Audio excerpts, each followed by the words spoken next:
a little thought exercise. Are we closer to finding out which teams are actually good and which ones are not? I wrote some down. I have 9 listed. I have 4 teams that I believe are good, and the Eagles are not on there. Just a spoiler alert, but I have Kansas City, Detroit, Indianapolis, and the Rams. And then in terms of the bad, I have 5 and 2 honorable mentions, which probably doesn't mean anything, but I have Tennessee. I think Tennessee is probably the worst team on like just watching, or to watch, I should say. You have the dysfunctional Miami Dolphins. Unfortunately, you do have to put the Las Vegas Raiders in there. Obviously, the New York Jets and the Cleveland Browns. Now, my 2 honorable mentions. I'm going to say Baltimore, but huge caveat, that is without Lamar Jackson. And Cincinnati, another huge caveat, that is without Joe Flacco, because, wow, Unk Bowl was incredible. We'll get to that, I'm sure, with our thoughts on week 7. But, Raider Jim, your thoughts. Are we closer to finding out who's good and who's not, and then thoughts on kind of those teams I threw out there? We are, but it's one of those horse races where it's like there's nobody that's going to run away from the pack and win by 20 lengths. When you think Detroit's going to be the team to beat, they get beat on Monday Night Football. Mm-hmm. When you think when you think the Eagles are going to be the team to beat, they drop games to the Giants. Dallas, you think they're going to lose, they win. I mean, it is really a mixed bag out there. For me, it's Detroit still is probably the team to beat. Put them up against Kansas City again, it's going to be one hell of a game, but I think they would prevail if they played a second time. That's just my thought. Tampa Bay, when you think they're going to do no wrong or really do it, they go up against they get shut down last week, and hats off to the Detroit defense because they shut down Baker and the boys. Mm-hmm. It was not a good thing, but I am still on. I'm still on the watch for Indianapolis. Mm-hmm. I mean, I just think they are playing out of their minds. They don't even know how well they're playing. I don't think they get into the locker room. They talk about it. They go out. They execute. Okay, next game. And that's how they're kind of taking the approach right now. What they did to the Chargers was absolutely amazing because I didn't think anybody felt that they would go out and handle the game the way that they did, but they sure did. Jacksonville Jaguars, what do you think about them? 1 minute we're here saying this could be the year when they finally break through, and then they just go and get thwarted last week. I mean, just terrible. What a terrible, terrible game that was.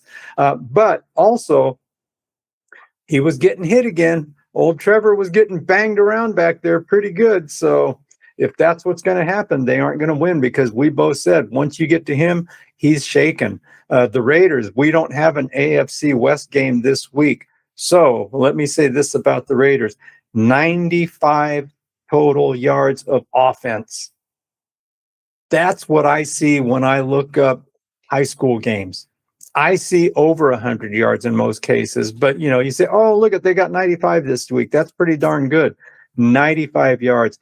There's too much money on the field for that kind of production. Really, really, truly. Austin Genty, I think he's got 445 yards now after 7 games. So, that kind of makes me yawn and go, that was a great draft pick, wasn't it? Geno Smith, favorite quote I saw this week, he comes up to the press conference and says, we did something wrong.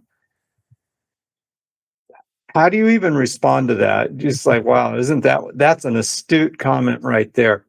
Moving on from the Raiders, Cleveland Browns. Hey, 24-6 going into the fourth quarter. They don't let Sanders take a snap. It's unbelievable. Not even with 2 minutes left, they don't let him take a snap. That kid ruined himself in Cleveland. Yeah, that's because again, we do 1 or 2 shows in the off season, and it's mainly focused on the draft. And coming into this year's draft, or I guess last year's draft, however you want to look at it, one of the biggest talking points was Shedeur, and if you were talking Shedeur, you were talking his attitude. That's just it. That was the narrative. Plenty of things out there. We don't need to rehash them, but the drop, both of us, neither of us expected him to be the first round pick, or excuse me, the first overall pick. I think we all said, well, Cam Ward's probably better, and maybe Jackson Dart, less baggage. But I think for the most part, we all said, look, he's probably going to be the second or third quarterback off the board. He was not. I think he was the fifth or sixth. I know Tyler Shuck went for him. I mean, even the Browns drafted Dylan Gabriel ahead of him. And I'm not going to sit here and say that Dylan Gabriel is the answer or there's nothing there. However, the way the Browns are set up right now, they literally have nothing to play for. And at this point, again, just let's see what he's got. Let's see what he can do. And you know what? If he goes out there and he's not very good, we go, oh, okay, we get it now. Again, what are the Browns worried about? How much worse could the perception of the Cleveland Browns front office get? Honestly, let's be honest. It is probably, in terms of approval rating, the lowest of lows. And that brings me to another point. We go into pretty much every year in the NFL where, there's a lot of teams that maybe feel like they can make a run or this or that, but there are a lot of teams that maybe you look at and you go, oh, they might be tanking for a quarterback. And we don't do college football here, I understand that, but if you're a football fan, I have to imagine you're at least somewhat tuned into college football. The big three that we kind of were talking about, Drew Aller, Cade Klubnik, and Arch Manning. Well, the first one, Drew Aller, he's out for the year, and whether it's because that team is just in a free fall or he's just actually hurt, I don't know. Cade Klubnik has been okay, but Clemson is also in a free fall, and Arch Manning has just not been good. Now, he does have another year of eligibility, so it's not, sky is falling. But again, I think that really changes things. Now we're talking about Dante Moore out of Oregon, and I believe it's Francisco Mendoza out of Indiana as being those top quarterbacks. I don't know. It's just odd because for the Browns, if you don't think Dylan Gabriel or Shedeur Sanders is the guy, you have to then look to this year's draft. Again, are one of these guys out there? Are they going to make the right decision on him? I have to imagine no. But, kind of sticking to at least Browns adjacent, we got to shout out Joe Flacco and Aaron Rodgers. That Thursday night game was incredible. As I mentioned, we do one or two off-season shows, and it always seems to be somehow, some way, Aaron Rodgers gets his own segment, whether it's or a darkness retreat or announcing this on draft day just to get some extra headlines. And we do kind of clown on Aaron Rodgers, but you know what? He's played well this year. He played well on Thursday, as did Joe Flacco. Played real well. And even Mike Tomlin, the little shot at the Browns front office being like, wait, this was a guy who started for you week 1 and you trade him week 6 in the division. What are you doing? Incredible. I do have one other thing. I want to shout out Mike Evans. Raider Jim, you kind of alluded to the Tampa Bay situation. They are on, down to their 5th and 6th, wide receivers. Mike Evans, it does look like, I believe it was a broken collarbone. More than likely his season is over, or at least a large portion of it is done.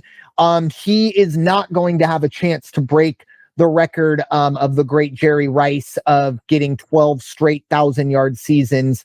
Again, unless he comes back and puts up 700 yards in one game, which I don't know. I saw Shohei on Friday, so who knows these days, but that would be incredible.